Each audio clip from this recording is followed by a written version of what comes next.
and it just hadn't been anything worth upending her life over. She and Donovan shared goals and values. Surely they could mesh those things together and create a life.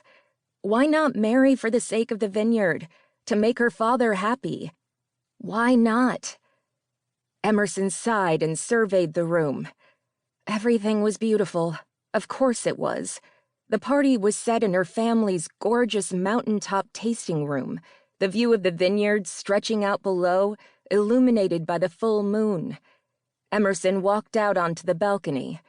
There were a few people out there, on the far end, but they didn't approach her. Keeping people at a distance was one of her gifts. With one smile, she could attract everyone in the room if she chose.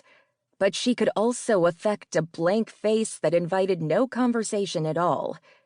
She looked out over the vineyards and sighed yet again. "What are you doing out here?" A smile tugged at the corner of Emerson's mouth. Because, of course, she could keep everyone but her baby sister Cricket from speaking to her when she didn't want to be spoken to. Cricket basically did what she wanted. "I just needed some fresh air. What are you doing here? Weren't you carted at the door?" "I'm 21, thank you," Cricket sniffed, looking, well, not 21, at least not to Emerson. Emerson smirked. "Oh, how could I forget?" Truly, she couldn't forget, as she had thrown an absolutely spectacular party for Cricket, which had made Cricket look wide-eyed and uncomfortable, particularly in the fitted dress Emerson had chosen for her. Cricket did not enjoy being the center of attention.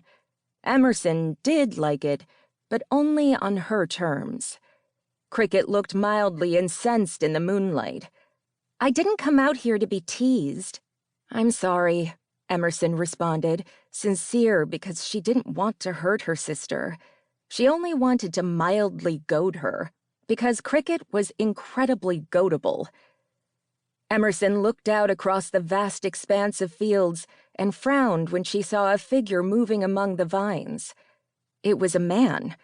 She could tell even from the balcony that he had a lean, rangy body and the long strides of a man who was quite tall. "Who's that?" she asked. "I don't know," Cricket said, peering down below. "Should I get Dad?" "No," Emerson said. "I can go down." She knew exactly who was supposed to be at the party and who wasn't. And if this man was one of the Coopers from Cowboy Wines, then she would have reason to feel concerned that he was down there sniffing around to get trade secrets. Not that their top rival had ever stooped to that kind of espionage before, but she didn't trust anyone.